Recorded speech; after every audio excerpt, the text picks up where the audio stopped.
ನಮಸ್ಕಾರ ಸ್ನೇಹಿತರೆ, ಇವತ್ತು ಗೋಧಿ ಹಿಟ್ಟು ಉಪಯೋಗಿಸ್ಕೊಂಡು ಮಾಡ್ಕೊಳ್ಳುವಂತಹ ಒಂದು ಸಿಹಿ ತಿಂಡಿ ಮತ್ತು ಖಾರ ತಿಂಡಿ ರೆಸಿಪಿನ ನಿಮ್ಮ ಜೊತೆ ಶೇರ್ ಮಾಡ್ತಾ ಇದ್ದೀನಿ.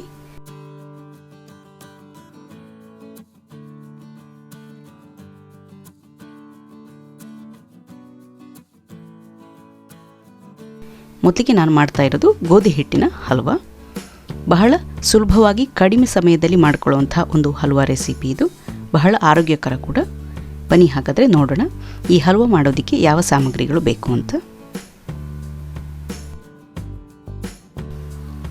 1 ಕಪ್ನಷ್ಟು ಗೋಧಿ ಹಿಟ್ಟು, 3/4 ಕಪ್ನಷ್ಟು ಬೆಲ್ಲ, ಅರ್ಧ ಕಪ್ನಷ್ಟು ತುಪ್ಪ, 1/2 ಕಪ್ನಷ್ಟು ನೀರು. ಬನ್ನಿ ಇವಾಗ ಹಲ್ವಾ ಮಾಡೋ ವಿಧಾನವನ್ನು ನೋಡ್ಕೊಳ್ಳೋಣ. ಇಲ್ಲಿ ನಾನು ಒಂದು ಪ್ಯಾನಲ್ಲಿ ಬೆಲ್ಲ ಹಾಕ್ಕೊಳ್ತಾ ಇದ್ದೀನಿ.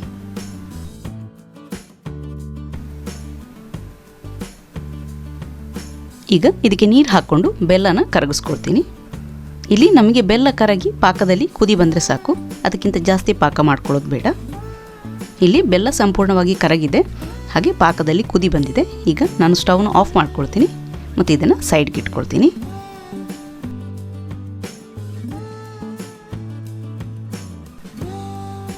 ಇಲ್ಲಿ ನಾನು ಒಂದು ಪ್ಯಾನಲ್ಲಿ ತುಪ್ಪ ಹಾಕ್ಕೊಳ್ತೀನಿ.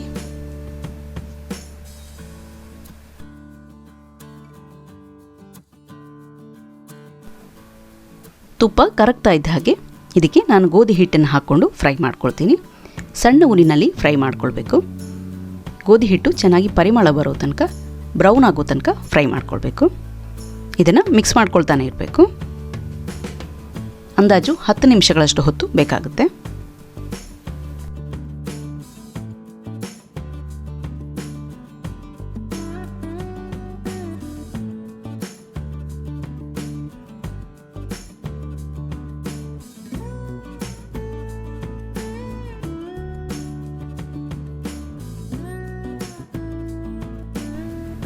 ಇಲ್ಲಿ ಗೋಧಿ ಹಿಟ್ಟು ಬ್ರೌನ್ ಆಗಿದೆ, ಹಾಗೆ ತುಪ್ಪ ಕೂಡ ಸಪ್ರೇಟ್ ಆಗ್ತಾ ಇದೆ.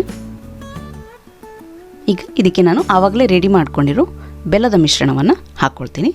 ಇಲ್ಲಿ ಬೆಲ್ಲದ ಮಿಶ್ರಣ ಬಿಸಿ ಇರಬೇಕು ಅಂತ ಏನಿಲ್ಲ. ಇದನ್ನು ಚೆನ್ನಾಗಿ ಮಿಕ್ಸ್ ಮಾಡ್ಕೊಳ್ಬೇಕು.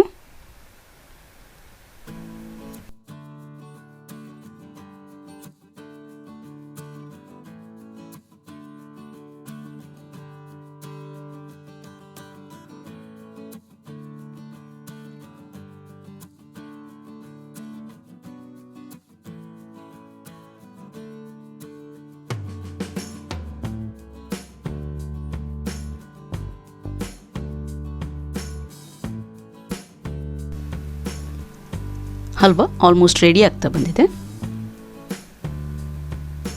ಇದು ಚೆನ್ನಾಗಿ ತಳ ಬಿಟ್ಕೊಳ್ತಾ ಇದೆ. ಗೋಧಿ ಹಿಟ್ಟಿನ ಹಲ್ವಾ ರೆಡಿ ಇದೆ.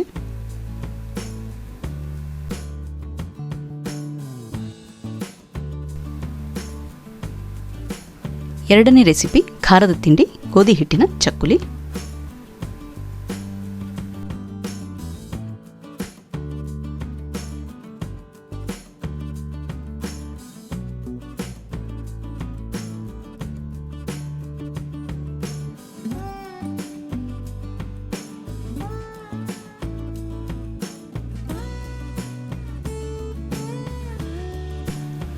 ನೋಡೋಣ ಗೋಧಿ ಹಿಟ್ಟಿನ ಚಕ್ಕುಲಿ ಮಾಡೋದಕ್ಕೆ ಯಾವ ಸಾಮಗ್ರಿಗಳು ಬೇಕು ಅಂತ. 2 ಕಪ್ನಷ್ಟು ಗೋಧಿ ಹಿಟ್ಟು, ಅರ್ಧ ಕಪ್ನಷ್ಟು ಉದ್ದಿನಬೇಳೆ, 2 ಟೇಬಲ್ ಸ್ಪೂನ್ನಷ್ಟು ಬೆಣ್ಣೆ, 1 ಟೀ ಸ್ಪೂನ್ನಷ್ಟು ಎಳ್ಳು, 1/4 ಟೀ ಸ್ಪೂನ್ನಷ್ಟು ಅರಿಶಿನ ಪುಡಿ, ರುಚಿಗೆ ತಕ್ಕಷ್ಟು ಉಪ್ಪು ಮತ್ತು ನೀರು ಹಿಟ್ಟು ಕಲಿಸ್ಕೊಳ್ಳೋದಕ್ಕೆ.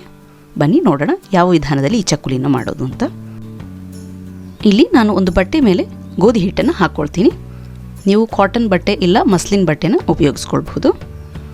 ಇದನ್ನು ನಾನು ಎಲ್ಲ ಸೈಡಿಂದನೂ ಕವರ್ ಮಾಡ್ಕೊಳ್ತೀನಿ.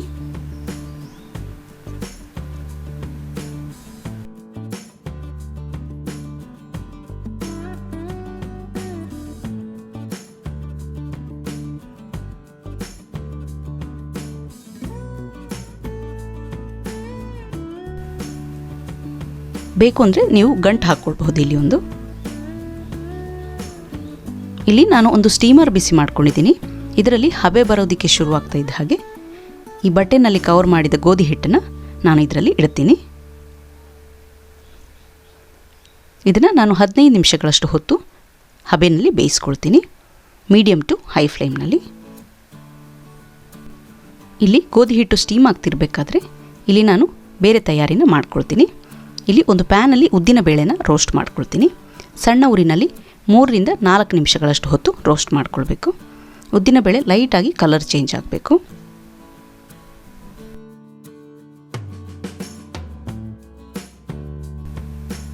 ಉದ್ದಿನ ಬೇಳೆನ ಜಾಸ್ತಿ ಹೊತ್ತು ರೋಸ್ಟ್ ಮಾಡ್ಕೊಳ್ಬಾರ್ದು. ಇದಿವಾಗ ರೋಸ್ಟ್ ಆಗಿದೆ. ಇದನ್ನು ಸ್ವಲ್ಪ ತಣ್ಣಗಾಗೋದಕ್ಕೆ ಬಿಡ್ತೀನಿ.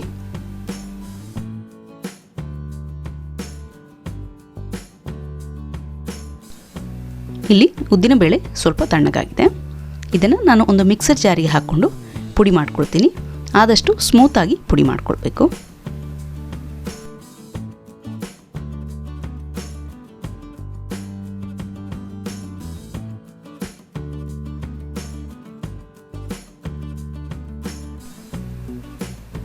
ಇಲ್ಲಿ ಗೋಧಿ ಹಿಟ್ಟು ಚೆನ್ನಾಗಿ ಸ್ಟೀಮ್ ಆಗಿದೆ. ಇದನ್ನು ನಾನು ಸ್ಟೀಮರಿಂದ ತೆಗೆದುಬಿಟ್ಟು ತಣ್ಣಗಾಗೋದಕ್ಕೆ ಬಿಡ್ತೀನಿ.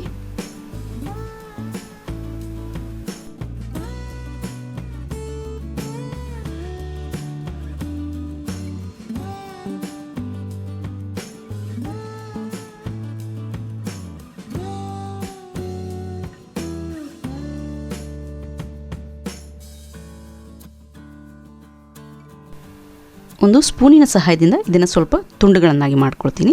ಸ್ವಲ್ಪ ಬೇಗನೆ ತಣ್ಣಗಾಗುತ್ತೆ.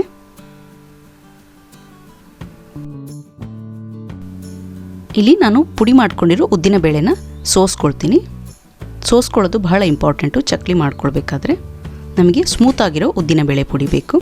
ಹಾಗೆಯೇ ಎಲ್ಲಾದರೂ ಗ್ರೈಂಡ್ ಆಗದೇ ಇರೋ ಉದ್ದಿನ ಬೇಳೆ ಉಳ್ಕೊಂಡ್ರೆ ಎಣ್ಣೆಯಲ್ಲಿ ಫ್ರೈ ಮಾಡ್ಕೊಳ್ಬೇಕಾದ್ರೆ ಅದು ಸಿಡಿಯೋ ಚಾನ್ಸಸ್ ಇರುತ್ತೆ. ಅದಕ್ಕೋಸ್ಕರ ಆವಾಗಲೇ ಹಬೆನಲ್ಲಿ ಬೇಯಿಸ್ಕೊಂಡಿರೋ ಗೋಧಿ ಹಿಟ್ಟು ಇವಾಗ ತಣ್ಣಗಾಗಿದೆ. ಅದನ್ನು ಕೂಡ ನಾನು ಸೋಸ್ಕೊಳ್ತೀನಿ.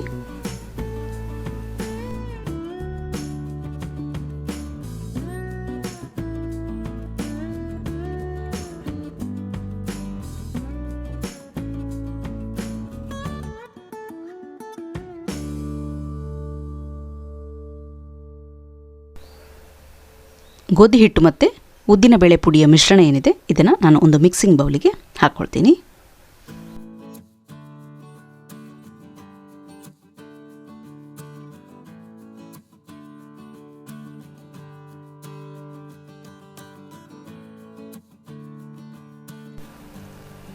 ಇದಕ್ಕೆ ನಾನು ಅರಿಶಿನ ಪುಡಿ ಸೇರಿಸ್ಕೊಳ್ತೀನಿ.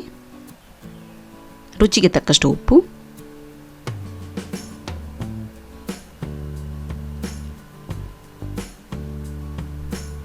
ಇದನ್ನು ಚೆನ್ನಾಗಿ ಮಿಕ್ಸ್ ಮಾಡಿಕೊಳ್ಬೇಕು.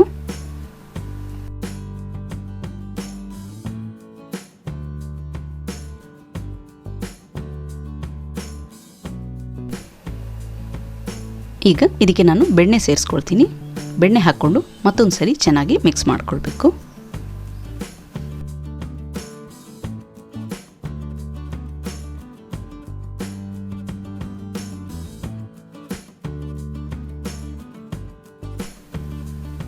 ಸ್ವಲ್ಪ ಸ್ವಲ್ಪನೇ ನೀರು ಹಾಕ್ಕೊಂಡು ಸಾಫ್ಟಾಗಿ ಹಿಟ್ಟು ಕಲಿಸ್ಕೊಳ್ಬೇಕು.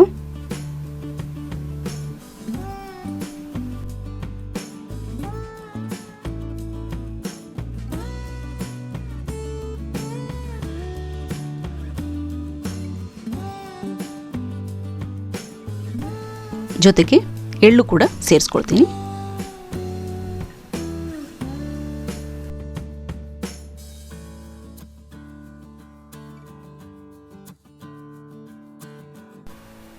ಹಿಟ್ಟನ್ನು ಚೆನ್ನಾಗಿ ನಾದ್ಕೊಂಡು ಸ್ಮೂತ್ ಮಾಡ್ಕೊಳ್ಬೇಕು.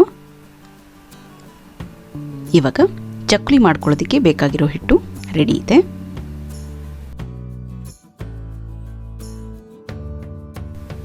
ಇವತ್ತು ನಾನು ಚಕ್ಲಿ ಮಾಡೋದಕ್ಕೆ ಈ ಅಟ್ಯಾಚ್ಮೆಂಟ್ನ ಉಪಯೋಗಿಸ್ಕೊಳ್ತೀನಿ. ಸ್ವಲ್ಪ ಹಿಟ್ಟು ತಗೊಂಡು ಚಕ್ಲಿ ಪ್ರೆಸ್ನೊಳಗಡೆ ಹಾಕ್ಕೊಳ್ತೀನಿ. ಹಾಕ್ಕೊಳ್ಬೇಕಾದ್ರೆ ಸ್ವಲ್ಪ ಈ ರೀತಿ ಕೈನಲ್ಲಿ ಸ್ಮೂತ್ ಮಾಡ್ಕೊಳ್ತೀನಿ.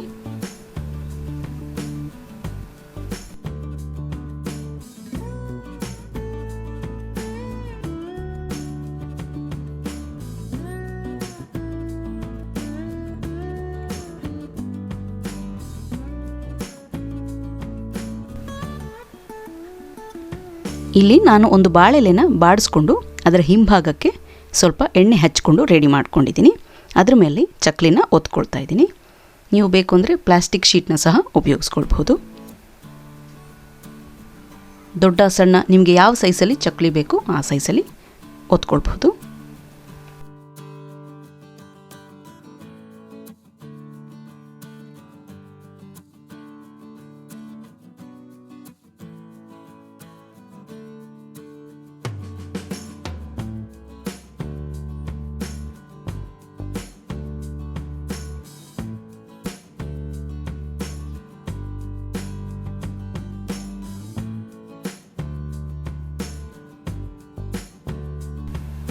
ಕಾದ ಎಣ್ಣೆಯಲ್ಲಿ ಚಕ್ಲಿನ ಫ್ರೈ ಮಾಡ್ಕೊಳ್ತೀನಿ. ಮೀಡಿಯಮ್ ಉರಿನಲ್ಲಿ ಫ್ರೈ ಮಾಡ್ಕೊಳ್ಬೇಕು. ಎಣ್ಣೆ ಚೆನ್ನಾಗಿ ಕಾದಿಲ್ಲ ಅಂದರೆ ಚಕ್ಕುಲಿ ಗಟ್ಟಿಯಾಗೋ ಚಾನ್ಸಸ್ ಇರುತ್ತೆ.